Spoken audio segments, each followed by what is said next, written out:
Welcome to my education formation channel में आपका स्वागत है। इस अपडेट में लेकर के प्रेजेंट हैं ईपीएस 95 पेंशनर्स के लिए खुशखबरी। होली से पहले मिलेगा बड़ा तोहफा। ईपीएस 95 पेंशन्स लेटेस्ट न्यूज़ की बात जाने तो लगातार चैनल बने रहे। पहली बार विजिट किए सब्सक्राइब कर लेना, बेल आइकन को प्रेस करना ताकि हर वीडियो की नोटिफिकेशन ईजी से मिल सके। पेंशन भोगियों के लिए खबर, राहत और खुशखबरी लेकर के आई है। ईपीएस 95 एम्प्लॉयज़ पेंशन स्कीम 1995 के तहत सरकार न्यूनतम पेंशन को बढ़ाने पर विचार कर रही है। मौजूदा समय में पेंशनधारकों को लेकर के 1000 प्रतिमाह मिलती है, जो कि बढ़ती महंगाई के चलते पर्याप्त नहीं है। वित्त मंत्रालय ने संकेत दिया है कि इस होली पर पेंशनभोगियों को न्यूनतम 7,500 की पेंशन देने की घोषणा हो सकती है। यह कदम देश भर के 75 लाख से अधिक पेंशनर्स के लिए एक बड़ा तोहफा साबित होगा। ईपीएस 95 क्या है? यह योजना ईपीएस 95, जिसे एम्प्लॉयज़ पेंशन स्कीम 1995 के नाम से इस योजना को जाना जाता है। ये एक जो है सामाजिक सुरक्षा योजना है। इसे EPFO employees provident fund organisation द्वारा संचालित किया जाता है।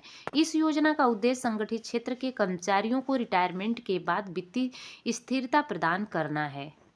योजना का नाम विवरण देखेंगे। योजना का नाम employees pension scheme 1995 EPS 95 launch तिथि 16 नवंबर 1995 को। मौजूदा न्यूनतम पेंशन 1000 प्रति माह, प्रस्तावित न्यूनतम पेंशन 7,500 प्रति माह है। योग्यता आयु 58 वर्ष है। योग्यता सेवा अवधि न्यूनतम 10 वर्ष की है। प्रबंधक संस्थान EPFO employees provident fund organisation है।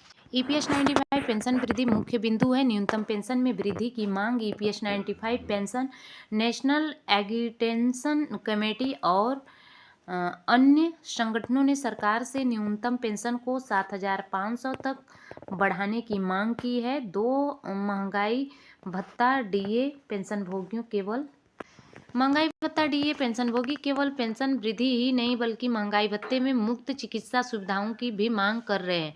वर्तमान स्थिति लगभग 36.6 लाख पेंशनर्स अभी भी 1000 से कम पेंशन प्राप्त कर रहे हैं।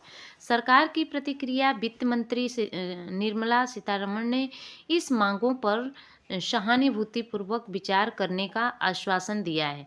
ईपीएस 95 पेंशन वृद्धि क्यों जरूरी है?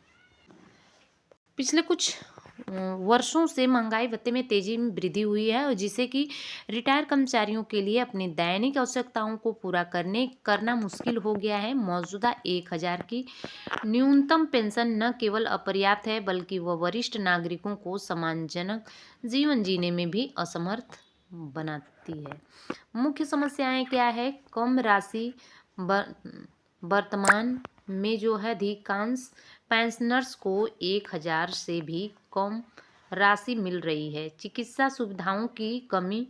वृद्धावस्था में चिकित्सा खर्च बढ़ जाते हैं, लेकिन ईपीएस 95 के तहत कोई मुफ्त चिकित्सा सुविधा नहीं दी जाती है। महंगाई भत्ता का प्रभाव। महंगाई ने दैनिक खर्चों को बढ़ा दिया है। प्रस्तावित समाधान।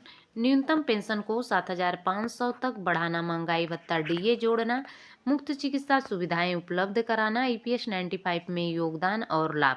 ईपीएस 95 योजना के तहत कर्मचारी और नियोक्ता दोनों योगदान करते हैं। अब अंशदान का विवरण प्रतिशत देखेंगे। कर्मचारी का अंशदान 12% पूरी तरह से ईपीएफ में जाता है। नियोक्ता का कुल अंशदान 12%। ईपीएस में नियोक्ता का अंशदान 8.33%। ईपीएफ में नियोक्ता का अंशदान 3.67%।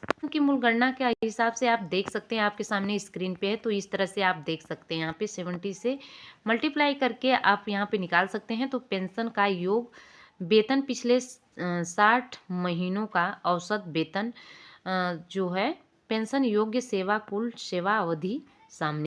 पेंशन योग्य सेवा कुल सेवा अवधि न्यूनतम 10 वर्ष। ईपीएस 95 पेंशन में वृद्धि के लाभ।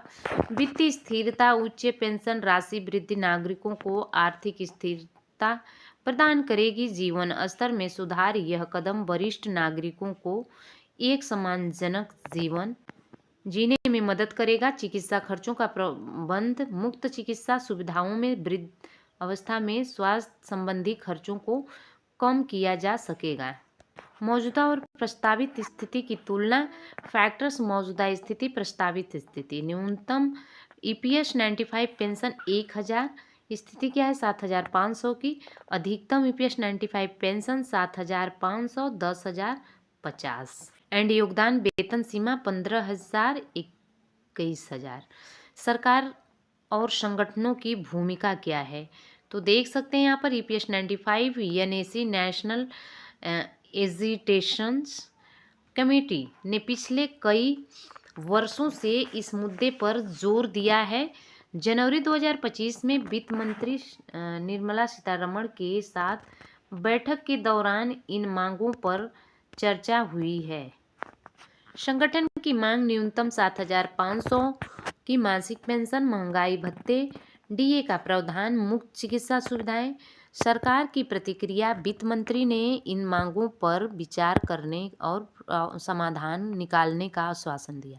निष्कर्ष निकल आया सामने कि ईपीएस 95 योजना भारत के संगठित क्षेत्र के कर्मचारियों के लिए एक महत्वपूर्ण सामाजिक सुरक्षा योजना है। न्यूनतम पेंशन बढ़ाने और अन्य लाभ जोड़ने से लाखों वरिष्ठ नागरिकों को राहत मिलेगी।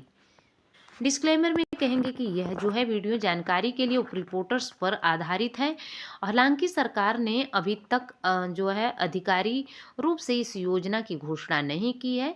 जो हमारे अनुरोध है हमारे वीडियो देखने वालों, लिसनरों की, सुनने वालों की, देखने वालों की, किसी भी निर्णय से पहले आधिकारिक घोषणा का इंतजार करें। तो इस तरह से हमारे साथ जुड़े रहने के लिए आपको तहे दिल से शुक्रिया अदा करेंगे। हमारे चैनल पे जुड़े रहने के लिए thanks for watching, God bless you. तो उम्मीद करते हैं कि चैनल को जरूर सब्सक्राइब किए होंगे।